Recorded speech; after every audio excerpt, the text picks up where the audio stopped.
ઉદયપુરના બોડેલી પાસેની ખાનગી શાળાએ બે વિદ્યાર્થીની બાકી રહેલી ફીના કારણે એલસી અટકાવી રાખ્યું છે। ખાનગી શાળાએ કઠોર વર્તન કરતા બોડેલીના કેટલાક પત્રકારો બે દીકરીઓને વહારે આવ્યા હતા। ત્યારે બેટી બચાવો બેટી પઢાઓ પ્રવેશોત્સવ અને કન્યા કેળવણી દેશભરમાં ગુંજતો આ નારો આશાનો સંદેશ લાવે છે, પણ બોડેલીમાં પરિસ્થિતિ હકીકતથી કંઈક અલગ જ દર્શાવે છે। ત્યારે શું છે સમગ્ર મામલો, જોઈએ અહેવાલમાં।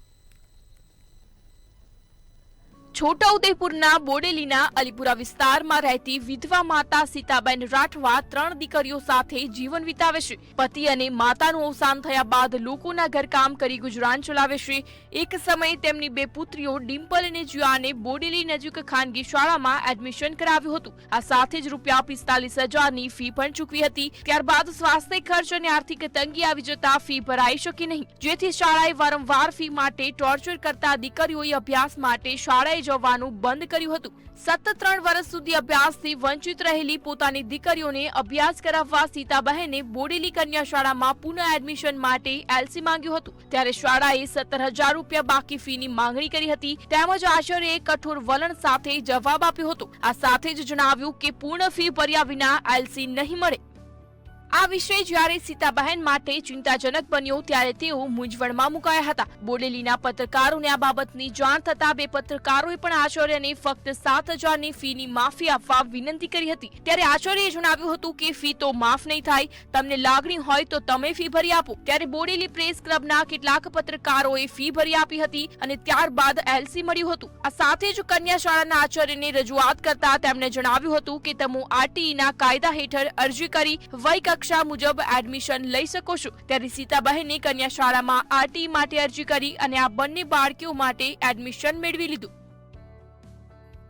3 વર્ષથી અમે સ્કૂલમાં હતા, પ્રાઇવેટ સ્કૂલમાં ભણતા હતા। અમારા પત્રકારમાં અમારે સંસ્કૃતિ સ્કૂલમાં અમે ભણવા જતા હતા, તેથી અમને દાખલા નતા આપતા હતા। અમને પત્રકારમાં અમારે પૈસા ભરીને કન્યા શાળા પછી ₹17,000 ભરું ત્યાં 17,000 ભરે તો જ પૈસા એમ દીકરું દાખલા આપે, નહીં તો દાખલા ને આપતા નથી। પછી પત્રકાર ભાઈ જોડે વાત કરી તો પછી એ લોકો ગ્રુપ વાળા થઈને પૈસા ભર્યા।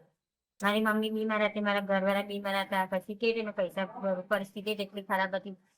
કન્યા શાળામાં પછી આ સંદીપ સર જોડે પ્રિન્સિપાલ સાહેબ જોડે વાત કરી કે મારી છોકરી આટલા વર્ષથી ભણતી નથી, તો પછી સાહેબ કે હાર કે અમે એડમિશન આપી દઈએ છીએ।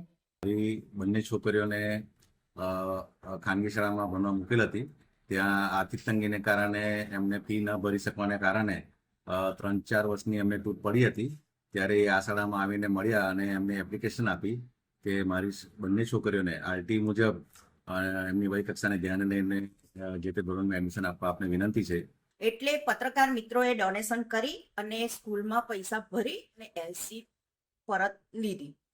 હું સરકારને આ મુદ્દે એક જ વસ્તુ કહેવા માંગુ છું કે તમે બેટી બચાવો બેટી પઢાઓ ના નારા સાથે પ્રવેશોત્સવ ચલાવો છો, તો અત્યારે આ બેટીને કેટલું બધું અન્યાય થયું છે ને એની એલસી આચાર્યએ અટકાવી રાખી છે। દરેક માતા પિતાની ઈચ્છા હોય છે કે મારો દીકરો કે દીકરી ખાનગી શાળામાં અભ્યાસ કરી ઉચ્ચ શિક્ષણ મેળવે અને તેનું એડમિશન ખાનગી શાળામાં કરાવે, પરંતુ અભ્યાસ દરમિયાન કોઈ એવી સમસ્યા આવીને ઊભી થઈ જાય છે, તેમજ પરિસ્થિતિ નબળી પડી જાય છે, ત્યારે આવી સમસ્યા સર્જાતી હોય છે। સવાલ ફક્ત જિયા અને ડિમ્પલનો નથી, પરંતુ સવાલ એ છે કે ખાનગી શાળાઓમાં થતી આવી ઘટનાઓમાં વિદ્યાર્થી અભ્યાસથી વંચિત રહી જવાની ઘટનાઓ બને છે। ડિમ્પલ અને જિયાની સાથે બનેલી ઘટના બાદ પણ તંત્રની આંખ આખરે ક્યારે ખુલશે?